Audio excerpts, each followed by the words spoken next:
Cette nouvelle audition du Grand Débat La Loire et nous a donné la parole à Thibaut Tincelin, architecte naval et concepteur du Loire Princess. Il nous présente une nouvelle embarcation inspirée d'une technique ancienne, la roue à aubes, ceci dans une démarche d'éco-conception. Le premier bateau, dont la mise en service est prévue en avril 2015, proposera des croisières sur la Loire entre Angers et Saint-Nazaire. Le Loire Princess, c'est un navire qui va naviguer donc entre Nantes, qui sera son port d'attache, qui descendra donc le long de la Loire jusqu'à Saint-Nazaire. À voir si le bateau arrivera jusqu'à Saint-Nazaire. C'est un débat qu'on a avec les administrations, la possibilité d'aller dans le port de Saint-Nazaire, qui est dans le domaine maritime, ce qui n'est pas une surprise pour vous, mais ce qui est une barrière administrative importante, puisque les règles sont différentes sur la Loire et sur la mer. Et le bateau remontera aussi jusqu'aux portes d'Angers, donc à Buchmen, où il fera escale. L'idée étant d'amener des touristes qui sont principalement intéressés par tout l'aspect touristique patrimoine de la Loire et des châteaux de la Loire, qui est quelque chose qui est très reconnu, comme vous le savez, en France, mais aussi à l'étranger. Donc il y a beaucoup d'Européens, Américains qui sont très intéressés par ces croisières.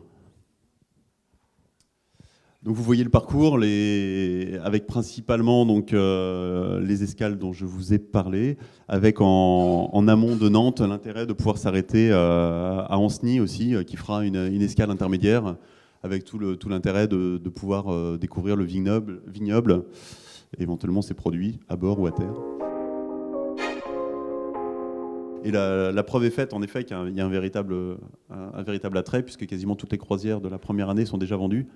Donc on connaît la date d'inauguration et la date d'arrivée des passagers. On n'a pas le droit à l'erreur, puisque il y a eu un énorme succès commercial.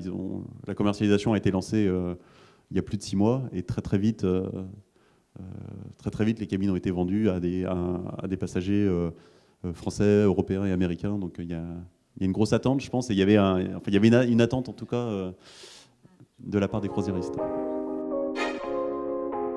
Sur Nantes en particulier, il y a deux pontons qui sont très récents et qui ont été amenés aussi bien d'un côté. D'ailleurs, c'est le même chantier qui fait le chantier Mécassoud, qui a fait les pontons et qui fait le navire par hasard.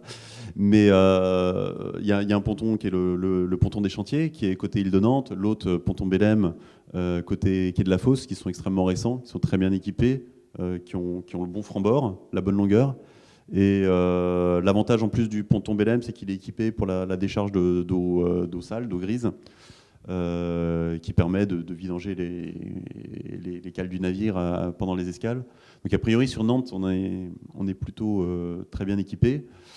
En effet, sur Angers, Buchmen, rien n'était prévu, parce qu'il n'y avait pas de raison Et puis les quais sont en effet pas à même, d'accueillir un navire de cette taille-là. Donc l'idée, c'est de faire des adaptations à minima et qui ont été prévues et financées par CroisiEurope. Retrouvez l'intégralité de l'audition de Thibaut Tincelin sur nantes-laloirenou.fr.